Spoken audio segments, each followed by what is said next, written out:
नमस्कार विद्यार्थी मित्रांनो, आज झालेल्या PSI मुख्य परीक्षेमधील पॉलिटी सेक्शनमध्ये आलेल्या प्रश्नाबद्दलची चर्चा आज आपण करणार आहोत. बाकीच्या विषयानुरूप पॉलिटी या विषयाबाबत आलेले प्रश्न, या प्रश्नाची असणारी काठिण्य पातळी आणि याच्याबद्दल आलेले साधारणतः ठोकताळ्यानुसार आलेली उत्तरं याच्याबद्दल एक प्राथमिक आराखडा आपण आपल्या समोर सर्वांसमोर मांडतोय. द युनिक अकॅडमी पुणेच्या वतीनं हा उपक्रम जो आपण त्या ठिकाणी मागच्या sub registrar, inspector of stamps, STI मुख्य परीक्षा आणि आजची PSI मुख्य परीक्षा याशिवाय या पद्धतीनं हा चालू केलेला उपक्रम, यामधील हा शेवटचं सत्र असं म्हणता येईल आपल्याला पॉलिटी सेक्शन बद्दलचं. तर बघूयात मित्रांनो काय म्हणतोय पेपर 2 मधला paper solution related to polity. प्रश्न साधारणतः बघितले, कोणत्या वर्षी 6 ते 14व्या गटातील बालकांसाठी शिक्षण म्हणजे 1ली ते 8वी पर्यंतच्या शिक्षणाची तरतूद जी आहे ती करण्याबाबतचं कर्तव्य ऍड करण्यात आलं होतं भारतीय राज्यघटनेमध्ये. याच्याबद्दल आपल्याला माहिती आहे की जो खटला 1993चा जो खटला होता सुप्रीम कोर्टाचा 1993 मध्ये आलेल्या खटल्याच्या अनुषंगाने त्या ठिकाणी तरतूद करण्यात आली होती.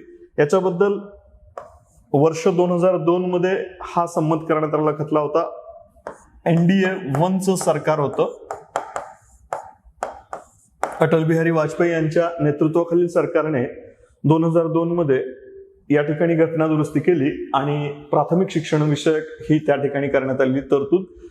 ऍक्च्युअली मार्गदर्शक तत्वामधील कलम 45 मध्ये नमूद केलेल्या तत्वानुसार 0 ते 6 वयोगटातील बालक आणि 6 ते 14 वयोगटातील बालक अशा प्रकारचं जे वर्गीकरण केलं होतं. 0 ते 6 वयोगटातील बालकांचं संगोपन विषयक आणि 6 ते 14 वयोगटातील बालकांच्या बालशिक्षण विषयक तरतुदी ज्या ठिकाणी केल्या होत्या त्याच केंद्र सरकारने 2002 मध्ये केलेल्या 86व्या घटना दुरुस्तीनुसार समाविष्ट कुठे केलं त्यांना, कलम क्रमांक 21A अंतर्गत 6 ते 14 वयोगटातील बालकांना मोफत आणि सक्तीचं शिक्षण करण्याबाबतचं त्या ठिकाणी ही तरतूद करण्यात आली होती. या अनुषंगाने भारतीय राज्यघटनेमध्ये कुठला बदल करण्यात आला तर कलम क्रमांक 21A मध्ये जसा बदल करण्यात आला तसाच या ठिकाणी करण्यात आलेला बदल हा directive principles of state policy मध्ये देखील बदल करण्यात आला होता. या कायद्याची जी अंमलबजावणी करण्यात आली त्याला थोडासा उशीर लागला. 1 एप्रिल 2010 पासून त्याची अंमलबजावणी सुरू झाली. मित्रांनो, याच्याबद्दल आता तुम्ही थोडंसं विस्ताराने लक्ष देऊन ऐकणं का गरजेचं आहे. तुमच्यापैकी मोस्ट ऑफ द विद्यार्थी पुन्हा 5 नोव्हेंबरच्या 2023 मध्ये होणाऱ्या या मुख्य परीक्षेला पात्र ठरलेलाच असताल. 30 एप्रिल 2023 मध्ये झालेल्या नव्या पॅटर्ननुसारच्या पूर्वपरीक्षा उत्तीर्ण झालेले विद्यार्थी 5 नोव्हेंबर 2023 मध्ये येऊ घातलेल्या म्हणजे येत्या रविवारी येऊ घातलेल्या मुख्य परीक्षेसाठी तुमच्यापैकी most of the students qualify झालेले असतील. त्यांनी पुन्हा एकदा आराखडा या प्रश्नांच्या माध्यमातून पॉलिटीचा पुन्हा एकदा आराखडा घेण्याचा प्रयत्न करणं हा एक उद्देश आहे, हा महत्वाचा उद्देश आहे. तर 1 एप्रिल 2010 पासून याची अंमलबजावणी करण्यात आली होती. हा 1993चा मूळ खटला होता. त्याच्यानुसार सर्वोच्च न्यायालयाचं मत, 2002 मध्ये झालेली घटना दुरुस्ती, कलम 45 मधल्या 6 ते 14 वयोगटातील बालकांना प्राथमिक शिक्षण विषयक तरतुदींचं करण्यात आलेले ही बदल, 6 ते 14 वयोगटातील मुला-मुलींसाठी मोफत आणि सक्तीचं शिक्षण, 1 एप्रिल 2010 ला अंमलबजावणी. NDA सरकारच्या काळामध्ये, NDA 1च्या काळामध्ये चालू झालेली ही घटना दुरुस्तीची प्रक्रिया लागू करण्यापर्यंत 1 एप्रिल 2010 म्हणजे UPA 2 या कालावधीमध्ये हाही प्रश्न विचारला होता की कोणत्या सरकारच्या कालावधीमध्ये, डॉक्टर मनमोहन सिंग यांच्या पंतप्रधानाच्या कालावधीमध्ये त्याची अंमलबजावणी सुरू झाली, असा तो प्रश्न आहे. निश्चित तुमचं मोस्ट ऑफ द स्टुडंट्स बरोबरच उत्तर दिलेलं आहे, याच्याबद्दलची कल्पना मला देखील आहे. पण येणाऱ्या 5 नोव्हेंबरसाठी पुन्हा एकदा रिवाइज करणं हा एक उद्देश. संविधान सभेबद्दलचा एक मुद्दा आहे, कोणते सदस्य संविधान सभेमध्ये होते आणि संविधान सभेमध्ये नव्हते याच्याबद्दलचं. ऑब्विसली राजेंद्र बाबू संविधान सभेचे अध्यक्ष, आंबेडकर मसुदा समितीचे अध्यक्ष, राजेंद्र प्रसाद इथं पण आहे, आंबेडकर आहेत, राजेंद्र प्रसाद आहेत, सरोजिनी नायडूंबद्दल आपल्याला कल्पना आहे, पुन्हा एकदा आंबेडकर आहेत, पुन्हा एकदा राजेंद्र प्रसाद आहेत. आता मुद्दा राहिला JB कृपलानींचा. JB कृपलानी आपल्याला कल्पना आहे मित्रांनो, JB कृपलानी हे ज्यावेळेस भारताला स्वातंत्र्य मिळालं त्यावेळेस ऍक्च्युअली काँग्रेस पक्षाचे हे अध्यक्ष म्हणून काम करत होते आणि संविधान सभेमध्ये उत्तर प्रदेशातून, ज्याला union province, United province UP, ज्याला आपण उत्तर प्रदेश म्हणतो, त्या ठिकाणी युनायटेड प्रॉव्हिन्स मधून JB कृपलानी आले होते. सरोजिनी नायडूंबद्दलचा जर उल्लेख केला तर आपल्याला कल्पना आहे की नाईटिंगेल ऑफ इंडिया ज्याला म्हटलं जातं ते पण त्या ठिकाणी याच्यामध्ये होतेच. अबुल कलाम आझाद त्याच्यामध्ये होते का, तर होते. त्यांच्याकडे शिक्षण मंत्री पद दिलं गेलं होतं. हंसाबेन मेहतांचं वैशिष्ट्य आहे बघा, त्या मुंबई प्रांतातून, बॉम्बे प्रॉव्हिन्स मधून त्या ठिकाणी संविधान सभेवरती ज्यांना पाठवण्यात आलं होतं, बॉम्बे प्रॉव्हिन्स, हंसाबेन मेहता. दुर्गाबाई देशमुख बद्दल आपल्याला कल्पना असेल, भारताचे अर्थमंत्री राहिलेले आणि RBIचे, रिझर्व्ह बँकेचे पहिले भारतीय गव्हर्नर असणारे CD देशमुखांच्या या द्वितीय पत्नी होत्या दुर्गाबाई देशमुख.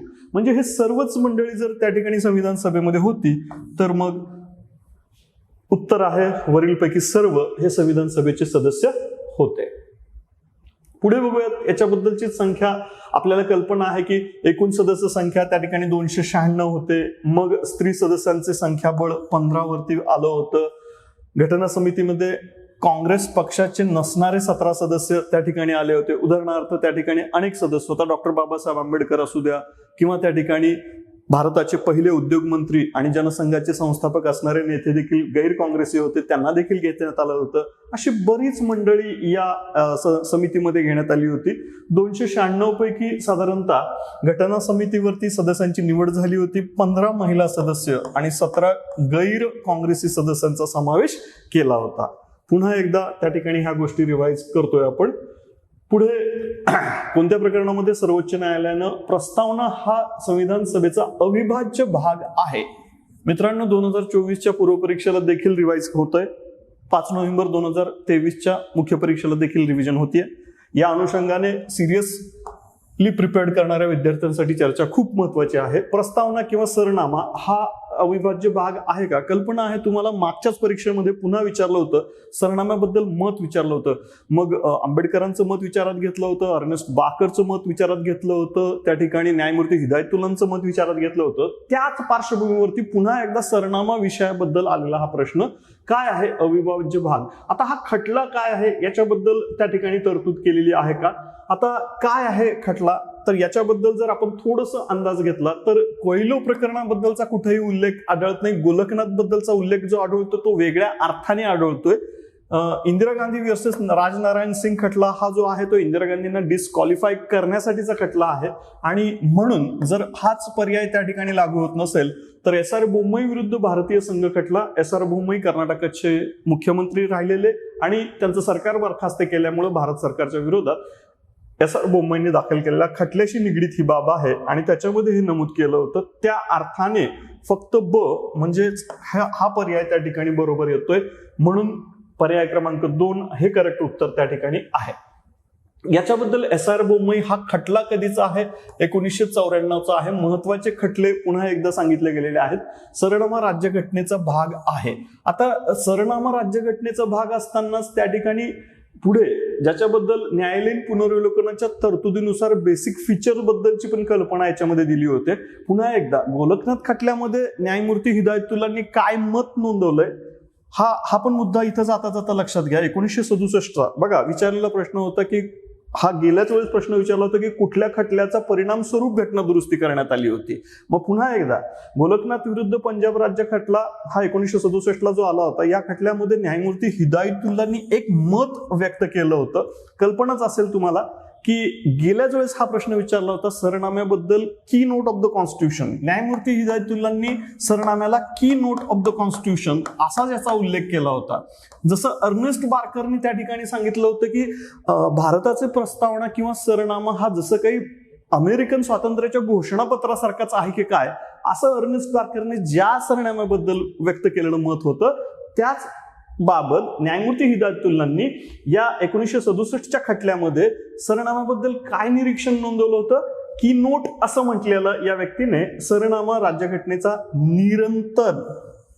चिरंतन किंवा निरंतर असा अपरिवर्तनीय आत्मा असा उल्लेख देखील त्या ठिकाणी तिथं केलेला होता. ठाकूरदास भार्गवांनी देखील त्या ठिकाणी सोल ऑफ द कॉन्स्टिट्यूशन असं ज्याला म्हटलं होतं. Pandit Thakurdas Bhargava, M Hidayatullah, Ernest Barker अशा मंडळींनी ज्याच्याबद्दल मत व्यक्त केलं होतं त्याच्याबद्दलचा हा प्रश्न आहे. विधान विचारात जर घेतली तर या ठिकाणी राष्ट्रीय मानवाधिकार, आता मित्रांनो तुम्हाला कल्पनाच आहे की राष्ट्रीय मानवाधिकार आयोग याच्याबद्दल का स्थापना वर्ष कधी आहे? स्थापना वर्ष 1993 आहे, त्यामुळं हा पर्याय या ठिकाणी चूक ठरतोय. 94 दिलेला आहे. 6 वर्ष आणि 70 वर्ष याच्यापैकी हा 6 वर्षाचा भाग चुकीचा आहे. 70 वर्ष होईपर्यंत पदावर राहता येईल, पण 6 वर्ष हा पर्याय चुकतोय. परिणामी 1993 असणारं फाउंडेशन आपल्याला कल्पना आहे, इथं 94 दिलंय म्हणून हा पर्याय चुकलाय. 6 वर्ष या ठिकाणी दिलंय, ऍक्च्युअली ते 3 वर्षाचा पर्याय आहे, आपल्याला कल्पना आहेच. परिणामी हे दोन्ही विधान चूक ठरतायत, म्हणून या ठिकाणी दोन्ही विधाने चूक हा 4 नंबरचा पर्याय बरोबर ठरणार आहे. इथे या अनुषंगाने इलिमिनेशन टेक्निकने या प्रश्नाचं उत्तर आपण देण्याचा प्रयत्न केलेला आहे.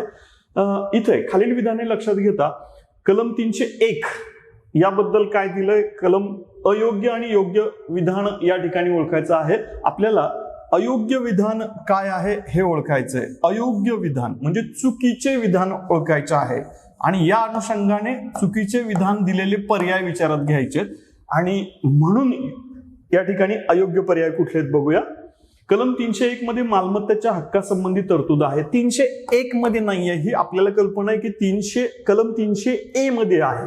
म्हणजे मालमत्तेच्या हक्काबद्दलची तरतूद 300A मध्ये दिली आहे, 301 मध्ये नाही, म्हणून हा पर्याय चुकीचा आहे. मालमत्तेचा हक्क हा कायदेशीर हक्क आहे. हो, कायदेशीर हक्क झालाय, हा मूलभूत हक्क नाही.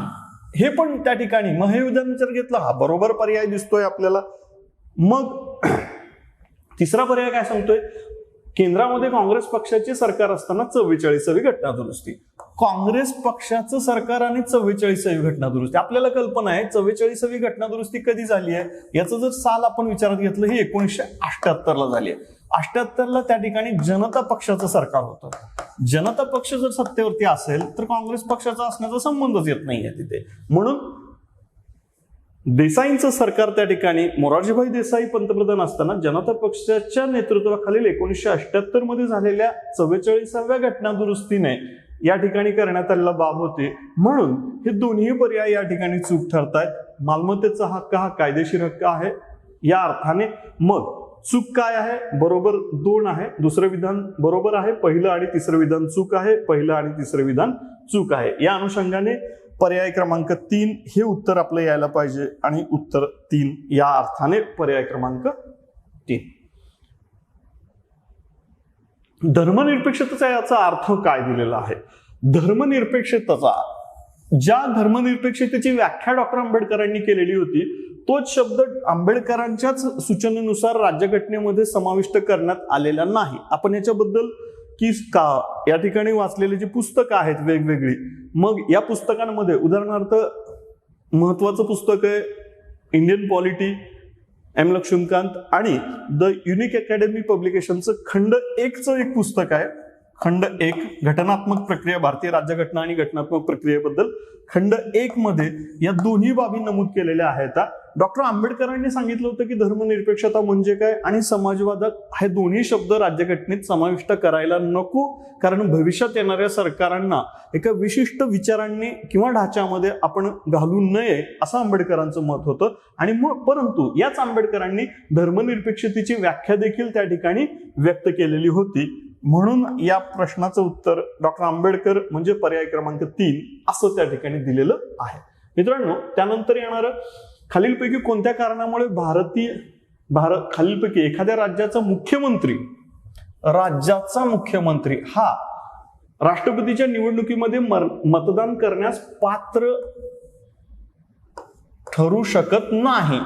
कीवर्ड आहे मुख्यमंत्री कधी राष्ट्रपती निवडीमध्ये मतदान करू शकत नाही. आता बघा, जर तो स्वतः निवडणुकीचा उमेदवार असेल तर ऑब्व्हियसली तो जर निवडणुकीचा उमेदवार असला तरी सुद्धा त्याला मतदान करता येतं या अर्थाने. जर तो राज्याचा मुख्यमंत्री आहे या अर्थाने, निवडणुकीचा उमेदवार आहे म्हणून त्याला मतदान करता येणार नाही का? नाही, असं नाही होणार. तो निवडणुकीचा उमेदवार असला तरी आणि पात्र उमेदवारांच्या पात्रतेच्या अटी शर्ती पूर्ण करत असेल तर त्याला मतदान करता येईल. जर त्याचे बहुमत सिद्ध व्हायचे असेल याचीही काही आवश्यकता नाही, कारण बहुमत सिद्ध होऊ अथवा न होऊ बाकीच्या अटी पात्र होत असेल तर मुख्यमंत्री विधानसभेचा सदस्य या नात्याने तो मतदान करण्यास पात्र ठरतोच आहे. जर तो राज्य विधिमंडळाच्या वरिष्ठ सभागृहाचा सदस्य असेल तर, आणि जर तो काळजीवाहू मुख्यमंत्री असेल तर. काळजीवाहू मुख्यमंत्री आहे आणि बाकीच्या अटी शर्ती पूर्ण करतोय, तो काळजीवाहू असला तरी काही फरक पडणार नाही, काळजीवाहू असला तरी. पण जर तो या ठिकाणी राज्य विधिमंडळाच्या वरिष्ठ सभागृहाचा, वरिष्ठ सभागृह म्हणजे इथं काय घेता येईल आपल्याला, विधान परिषद. कुठल्याही टर्म्स अँड कंडिशन मध्ये मुख्यमंत्री जर विधान परिषदेचा, आज मित्रांनो युपीएससीला आलेला प्रश्न होता की कोणत्या कंडिशन मध्ये त्या ठिकाणी पंतप्रधान मतदान करू शकणार नाहीत वगैरे, या अनुषंगाने प्रश्न विचारला होता. तिथं थोडासा ट्विस्ट वेगळा होता, इथला ट्विस्ट वेगळा आहे. मुख्यमंत्री राष्ट्रपतीच्या निवडणुकीच्या प्रक्रियेमध्ये कधी मतदान करू शकणार नाही, ज्या वेळेस ते राज्य विधिमंडळातील विधान परिषदेचे सदस्य असतील. या नात्याने मुख्यमंत्री जरी असले तरी त्यांना या सभागृहाचे सदस्य आहे म्हणून राष्ट्रपतीच्या निवडीच्या प्रक्रियेमध्ये मतदान करू शकणार नाहीत, असा तो पर्याय आहे. म्हणून त्या ठिकाणी याचं उत्तर आहे 3. आणीबाणीच्या काळामधली हा त्या ठिकाणी मुद्दा येतोय. आणीबाणीच्या काळात 42वी घटना दुरुस्ती करण्यात आली. आता आणीबाणी 1975 लागू झाली, 42वी घटना दुरुस्ती 1976 लागू केली होती. त्या अर्थाने राज्यघटनेच्या प्रस्तावनेमध्ये पहिल्यांदा घटना दुरुस्तीद्वारे बदल करण्यात आले होते. भारतीय राज्यघटनेमध्ये समाजवादी शब्द ऍड केला होता, धर्मनिरपेक्षता हा शब्द ऍड केला होता, न्याय स्वातंत्र्य हे आधीचेच मुद्दे होते. समानता बंधुता या ठिकाणी पूर्वीचाच, समता किंवा समानता आणि बंधुत्व हे शब्द, समता स्वातंत्र्य बंधुभाव आणि न्याय हे फ्रेंच राज्यक्रांतीवरनं किंवा फ्रेंच राज्यघटनेवरनं प्रभावित झालेले हे शब्द आपल्या सरनाम्यामध्ये किंवा एकूणच भारतीय राज्यघटनेतली या प्रस्तावनेमध्ये समाविष्ट केले होते. मूळ राज्यघटनेमध्ये एकता हा शब्द होता, एकात्मता ज्याला अखंडत्व हा शब्द या ठिकाणी नंतर ऍड केला होता. म्हणजे पण समता आधीपासून होत, एकता आधीपासून होती, म्हणून हा पर्याय चूक ठरतोय, कारण एकता पूर्वीपासून होती. बंधुभाव समानता आधीपासून होता, हाही समाविष्ट होणार नाही. न्याय स्वातंत्र्य हाही आधीपासून होता. समाजवादी आणि धर्मनिरपेक्षता हा शब्द नव्याने ऍड केला. मित्रांनो ट्विस्ट आहे, तुम्हाला एका शब्दावरनं निवडायचंय. अखंडत्व 42व्या घटना दुरुस्तीने ऍड केलं, पण एकता मात्र पूर्वीपासून होतं. एकता यालाच आपण त्या ठिकाणी जर युनिटी हा शब्द जर वापरला तर ते तुमच्या लक्षात येईल की युनिटी हा शब्द आधीपासून होता. इंटिग्रिटी हा शब्द नंतर ऍड केलाय. इंटिग्रिटी त्याला अखंडता म्हणा तुम्ही. त्या अर्थाने युनिटी याला आपण काय म्हटलंय, युनिटी म्हणजे एकता. युनिटी म्हणजे एकता हा पूर्वीचा शब्द आहे, इंटिग्रिटी हा नंतर ऍड केलेला शब्द आहे. म्हणून मित्रांनो इथं थोडासा ट्विस्ट आहे, गडबडीत तुम्ही चुकला तर सांगता येत नाही. थोडासा ट्विस्ट केलेला क्वेश्चन होता. तुम्ही वेळेचा अभाव म्हणा किंवा काळाच्या त्या ठिकाणी वेळ वाचवण्यासाठी कदाचित तुम्ही इन फास्ट हे उत्तर चुकण्याची शक्यता नाकारता येत नाही. याचं पर्याय 1 हेच उत्तर आहे. करेक्ट उत्तर पर्याय क्रमांक 1 आहे. काही जणांचं कन्फ्युजन होण्याची शक्यता नाकारता येत नाही. चला, भारतीय राज्यघटनेतील खालीलपैकी कोणती कलम राज्याच्या मुख्यमंत्र्याची, आता पुन्हा एकदा एक राज्य विधिमंडळाशी निगडीत असणारा प्रश्न आला. राज्य मंत्रिमंडळाशी पुन्हा एकदा हा शब्द प्रांताच्या राजकीय व्यवस्थेशी निगडीत होतोय. राज्यपालांचे संबंध आणि याच्याशी निगडीत येतोय. मित्रांनो राज्यपाल आणि प्रांतिक राजकीय व्यवस्था याच्याबद्दल काय तरतुदी आहेत, याच्यासाठी आपल्याला राज्याचा राज्यपाल हा प्रमुख या नात्याने आहे. राज्य मंत्रिमंडळाचा प्रमुख मुख्यमंत्री हा त्याला सल्ला व सहाय्यासाठी जबाबदार आहे आणि राज्याच्या मुख्यमंत्र्याकडनं योग्य ती माहिती मागविण्याचा अधिकार राज्यपालांना आहे. राज्यपालांच्या नेतृत्वाखाली प्रथम नागरिक म्हणून कारभार आहे.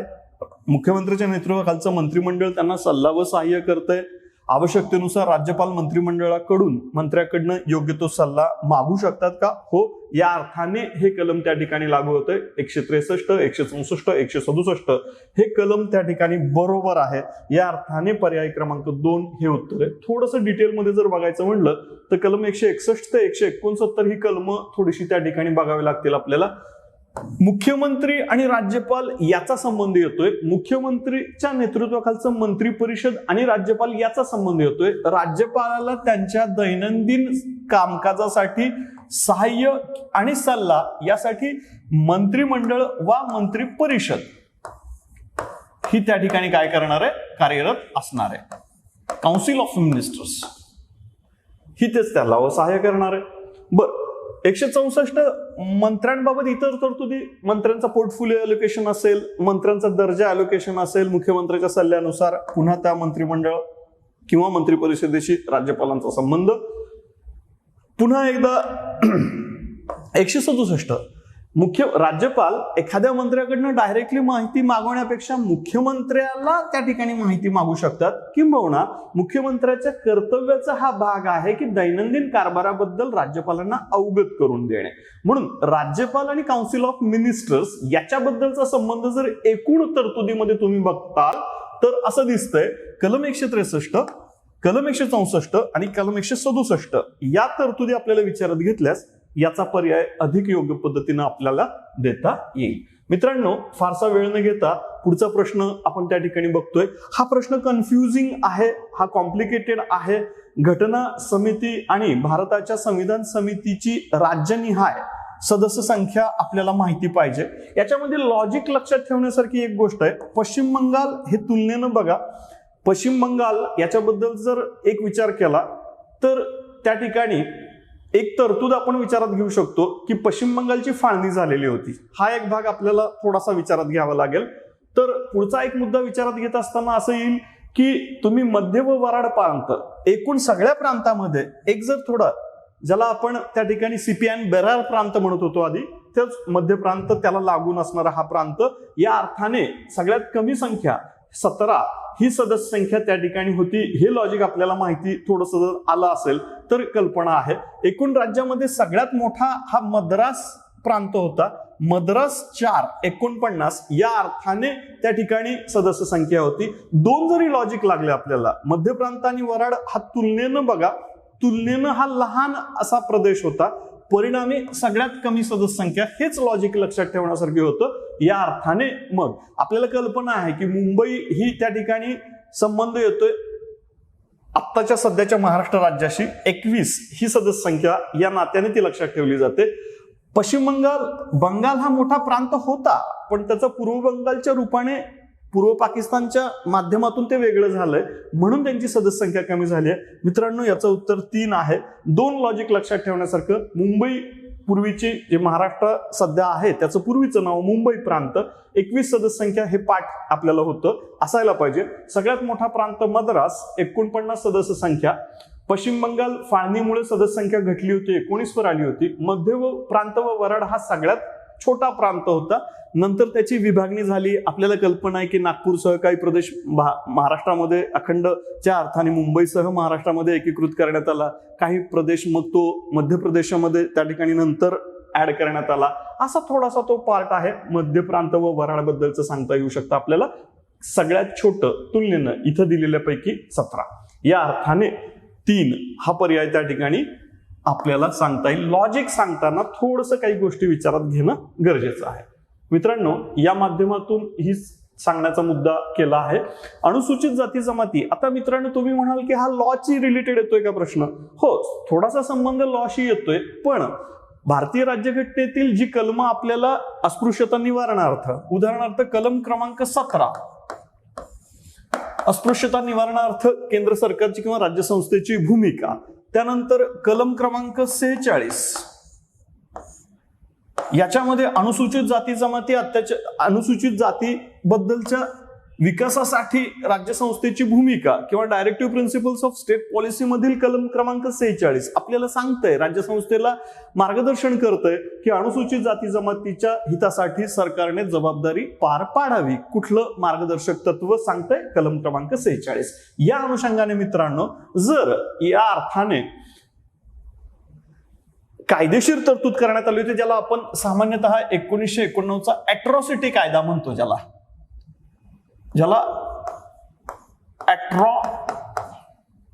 अॅट्रॉसिटी कायदा या अर्थाने म्हणू आपण. अॅट्रॉसिटी कायदा ज्याला म्हणतो तो कायदा आहे. याच्यामध्ये कलम क्रमांक 4 नुसार सरकारी कर्मचारी आहे ज्यानं जर त्या व्यक्तीला, या अनुसूचित जाती जमातीच्या व्यक्तीला जर कर्तव्य पार पाडताना त्याच्याकडनं काही चूक झाल्यास अथवा त्यानं जाणीवपूर्वक अशी कृती केली ज्याच्यामुळे अनुसूचित जाती जमातीच्या व्यक्तीचं हित साध्य होत नाहीये, अहित होतंय, अशा कर्मचाऱ्याला शिक्षेची जी तरतूद आहे ती दोषी आढळल्यास अनुसूचित जाती जमाती अत्याचार प्रतिबंधक अधिनियमाअंतर्गत कलम क्रमांक 1989चा मूळ कायदा आहे. 1993ला याच्यामध्ये सुधारित अधिनियम आणण्यात आला होता, अॅट्रॉसिटीज कायदा, अनुसूचित जाती जमाती अत्याचार प्रतिबंधक अधिनियम 1989, मूळ 1993 मध्ये केलेली सुधारणा. आणि याच्यामधील कलम क्रमांक 4चा संबंध येतोय संबंधिताला 6 महिने ते 1 वर्षापर्यंत नंतर वाढू शकणारी दंडात्मक कारवाईला सामोरं जावं लागेल, शिक्षेची तरतूद अशी केलेली आहे. याचं उत्तर म्हणून या ठिकाणी 3 म्हणता येईल आपल्याला. मित्रांनो, भारतीय संविधानातील कलम 19 नुसार वेगळेपण ओळखा म्हणजेच चुकीचा पर्याय निवडा. जे विद्यार्थी मित्र 2024 ची पूर्व परीक्षेसाठी तयारी करतायत, आजची कुठलीही मेन्स दिलेली नाहीये, 2024 ला पूर्व परीक्षा देणाऱ्या विद्यार्थ्यांनी सुद्धा प्रश्नाचा आराखडा समजून घ्या की तुम्हालाही असे प्रश्न येऊ शकतात. कलम 19 मधील तरतुदीनुसार जे दिलेल्या बाबी जर आपल्याला ओळखता येत नसतील प्रथमतः, तर चुकीची बाब ओळखता येते का ते बघा. भाषण व अभिव्यक्ती स्वातंत्र्य दिलंय का? हो, दिलेलं आहे. मालमत्ता धारण करण्याचं स्वातंत्र्य जे होतं ते नंतर काढून टाकलेलं आहे. भारताच्या राज्यक्षेत्रामध्ये मुक्त संचार करता येतो का? तर हो, संचाराचं स्वातंत्र्य अबाधितच आहे. शांततेनं विनाशस्त्र एकत्र येता येतं का? आपल्याला माहिती आहे मित्रांनो की एकत्र मोर्चे वगैरे काढले जातात, तर काढता येतो का? तर हो. म्हणजे वेगळेपण म्हणजे चुकीचा पर्याय. 1 बरोबर आहे, 3 बरोबर आहे, 4 बरोबर आहे, 2 चूक आहे, म्हणून हा वेगळा पर्याय आहे. उत्तर 2.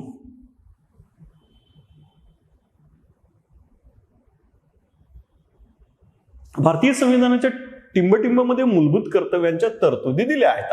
अगदी सोपं आहे, अगदी स्ट्रेट फॉरवर्ड प्रश्न आहे. पुन्हा एकदा आपल्याला माहिती आहे, याच्यामध्ये जर आपण बघितलं, भाग क्रमांक 3 हा कशाशी निगडीत आहे?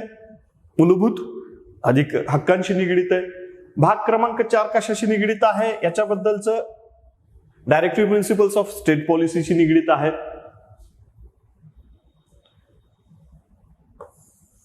याच्यामध्ये काही तरतुदी आहेत का? तर नाही. तर ह्या तरतुदी याच्यामध्ये 4A मध्ये भाग 4A कलम क्रमांक 51A याच्यामध्ये मूलभूत कर्तव्यांचा समावेश करण्यात आलेला आहे. मूलभूत कर्तव्य म्हणून 4A चा संबंध, म्हणून 51A चा संबंध. या अर्थाने उत्तर पर्याय क्रमांक 3 असं त्याचं उत्तर आहे. स्ट्रेट फॉरवर्ड सरळ सरळ प्रश्न आहे. याच्यामध्ये फार काही कोणतीही बदल करायची आवश्यकता नाही.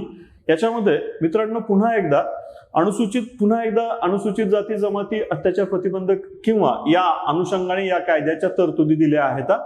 जर संबंधितांना दंडात्मक कारवाईची तरतूद जी दिलेली आहे अत्याचार प्रतिबंधक अधिनियम अॅट्रॉसिटीज कायद्यानुसार, महिलेचा अनादर जर केला, अनुसूचित जाती जमातीची महिला आहे, SC और ST, शेड्यूल कास्ट और शेड्यूल ट्राइब्स मधली एखादी महिला आहे, तिचा जर अत्याचार झाला, विनयभंग करण्यात आला, तर यानुसार संबंधितांना करण्यात आलेली शिक्षेची तरतूद किती आहे? शिक्षा ही प्रथमदर्शनी 6 महिने, किमान 6 महिने पेक्षा कमी असता कामा नये. म्हणजे कमीत कमी 6 महिने, परंतु त्या ठिकाणी 5 वर्षापर्यंत ती वाढवता येते, डिपेंडिंग अपॉन सिच्युएशन. पण इथे एक कंडिशन लक्षात घ्यायला पाहिजे की अनुसूचित जाती जमाती अत्याचार प्रतिबंधक अधिनियमानुसार जर कारवाई करायची असेल तर अत्याचारग्रस्त स्त्री, महिला संबंधित जी आहे ती अनुसूचित जाती जमातीचीच असली पाहिजे आणि ज्यानं अन्याय केलाय तो अनुसूचित जाती जमातीशिवाय इतर जातीतला असला पाहिजे. तेव्हा आणि तेव्हाच अॅट्रॉसिटी कायद्यानुसार, अॅट्रॉसिटी कायद्यामधील तरतुदीनुसार कारवाई करता येते. अन्यथा फौजदारी कायदा त्या ठिकाणी जो काही नमूद केलेला आहे त्या पद्धतीने ते होईल. म्हणून ह्याचा 2 संदर्भ जोडला तर 6 महिने ते 5 वर्ष असं कालावधीपर्यंत संबंधितांना शिक्षित व दंडित करता येतं, अशी ती तरतूद आहे. पुन्हा एकदा अनुसूचित जाती जमाती अत्याचार प्रतिबंधक अधिनियम सलग प्रश्न आलेत या अर्थाने आपण इथं घेतलंय. पार्ट ऑफ अ पॉलिटी और पार्ट ऑफ अ लॉ असं कुठल्याही पद्धतीने तुम्ही घेऊ शकता. इथं काही फार स्पेसिफिकली आपल्याला इथंच विचारात घ्यायचंय असं न घेता थोडंसं पुढचा मुद्दा बघतोय आपण. 1989चा मूळ अॅट्रॉसिटी कायदा आहे त्याच्यानुसार जी अमेंडमेंट 2016ला करण्यात आलेली आहे ते पीडित आणि साक्षीदारांच्या हक्काबद्दल आहे. पीडित आणि साक्षीदारांच्या हक्का म्हणजे काय, अनुसूचित जाती जमातीच्या कायद्यानुसार, अत्याचार प्रतिबंधक अधिनियमानुसार संबंधित जी साक्षीदार येतोय त्याला प्रोटेक्शन देण्यासाठी, पीडित आणि साक्षीदारांच्या हक्कांच्या संबंधात त्याला प्रोटेक्शन देण्यासाठी कलम क्रमांक 51A म्हणजेच या ठिकाणी पर्याय क्रमांक 4 या ठिकाणी नव्याने समाविष्ट करण्यात आलेला आहे. सुधारित तरतुदी आहेत. याच्याबद्दल थोडंसं डिटेल जर घेतलं तर याच्यामध्ये अनुसूचित जाती जमाती अत्याचार प्रतिबंधक अधिनियम मूळ कायदा 1989 मध्ये सुधारित 2015-16 मध्ये करण्यात आलाय. दोघांना अत्याचारग्रस्त आणि साक्षीदारांचे अधिकार याच्याबद्दल थोडीशी मदत किंवा थोडंसं त्याच्यावरती सहाय्य करण्याच्या उद्देशाने ही दुरुस्ती करण्यात आलेली आहे. म्हणून मित्रांनो हा मुद्दा त्या ठिकाणी विचारात घेतलाय. या माध्यमातून पुन्हा एकदा त्या ठिकाणी द युनिक अकॅडमी पुणेच्या वतीने हा उपक्रम जो सादर केलेला आहे. मित्रांनो पॉलिटी सेक्शनसाठी आपल्याला काही महत्वाची पुस्तकं आपण बघतोच आहे. एन लक्ष्मीकांत हा संदर्भ साहित्य आहेतच, पण मित्रांनो भारतीय संविधान हा एक नवीन द युनिक अकॅडमी पुणेच्या वतीने तुकाराम सर, महेश शिरापूरकर सरांनी एक नवीन अद्यावत आवृत्ती आत्ताच त्या ठिकाणी लॉन्च केलेली आहे. याशिवाय यालाही संदर्भ मूल्य वाढवणारं खंड 1 ची सुधारित आवृत्ती पुन्हा एकदा प्रकाशित केली आहे. 2 ते 3 पुस्तकांचा संदर्भ वापरणं गरजेचं आहे.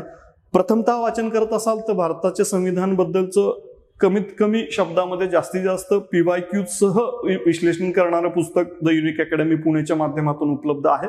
आणि याला संदर्भ साहित्य, संदर्भ मूल्य वाढवणारा खंड 1 भारतीय राज्यघटना आणि घटनात्मक प्रक्रिये संदर्भातला तो त्या ठिकाणी इथे आपण वापरावा. आणि 5 नोव्हेंबरसाठी देखील या ठिकाणी तुमचं या माध्यमातून रिव्हिजन आणि 2024ची पूर्वपरीक्षा देणाऱ्या माझ्या भविष्यातील विद्यार्थी मित्रमैत्रिणींना हार्दिक शुभेच्छा. यानंतर मित्रांनो 5 नोव्हेंबर 2023 मध्ये होणाऱ्या गट ब च्या मुख्य परीक्षेमध्ये देखील पुन्हा एकदा आपण भेटणार आहोत. तोपर्यंत धन्यवाद आणि बेस्ट ऑफ लक. थँक्यू. नमस्कार विद्यार्थी मित्रो, मागच्याच आठवड्यामध्ये महाराष्ट्र लोकसेवा आयोगाने महाराष्ट्र गट क सेवा मुख्य परीक्षा 2023ची तारीख जाहीर केलेली आहे. 17 डिसेंबर 2023. या परीक्षेसाठी महाराष्ट्रातील जवळपास 95,000 उमेदवार पात्र ठरलेले आहेत. पहिल्यांदाच अशी अवस्था पाहायला मिळालेली की पूर्वपरीक्षेची मेरिट ही 30च्या खाली सरकलेली आहे. 30 मार्कापेक्षा कमी मार्क्स मिळवलेले ही विद्यार्थी या परीक्षेसाठी पात्र झालेले आहेत. तर पहिल्यांदाच महाराष्ट्रातील जवळपास असं आमचा अंदाज आहे 70% पेक्षा जास्त विद्यार्थी महाराष्ट्र लोकसेवा आयोगाने घेतलेल्या परीक्षेला सामोरं जात आहेत. द युनिक अकॅडमीने ह्या टेस्ट सिरीज द युनिक अकॅडमीच्या ॲपवरती उपलब्ध करून दिलेले आहेत. फारच माफक दरामध्ये 10 टेस्ट तुम्हाला उपलब्ध करून दिलेले आहेत. फक्त 500 रुपयामध्ये ऑनलाईन टेस्ट तुम्हाला उपलब्ध होणार आहेत. आयोगाच्या पॅटर्न प्रमाणे प्रत्येक विषयाला जो वेटेज आहे त्या वेटेज प्रमाणे या प्रश्नपत्रिकेचं स्वरूप तयार करण्यात आलेलं आहे. ही टेस्ट सिरीज पहिली एक टेस्ट 21 तारखेलाच ऑलरेडी ही फ्रीली ठेवलेली आहे. कुठलाही विद्यार्थी युनिक अकॅडमीच्या ॲपवरती जावं, याला कुठलाही तुम्हाला चार्ज नाहीये. पहिली टेस्ट सिरीज तुम्ही वेळ लावून सोडवावी जेणेकरून तुम्हाला लक्षात येऊ शकतं. अजून आपल्याला भरपूर वेळ आहे मित्रांनो. आज तारीख आहे 21, तर इथून 17 डिसेंबरला परीक्षा आहे, तर आपल्याला भरपूर वेळ आहे. जवळजवळ अजून 2 महिन्याचा कालावधी आपल्याकडे आहे. तर आपल्याला सुधारणा करता येऊ शकतात. तुम्ही टेस्ट दिल्यानंतर तात्काळ तुम्हाला तिथं रिझल्ट मिळणार आहेत. तुम्ही कुठं कमकुवत आहात हे पण तुम्हाला लक्षात येणार आहे. या दृष्टिकोनातून जिथं तुम्हाला अडचणी असतील एखाद्या वेळेस एखाद्या विषयाच्या संदर्भात, तिथं प्राध्यापकांनाही कम्युनिकेशन करता येऊ शकणार आहे. यासाठी लवकरच मित्रांनो आपण या द युनिक अकॅडमीच्या ॲपवरती जावं आणि ही टेस्ट सिरीज सोडवावी. थँक्यू.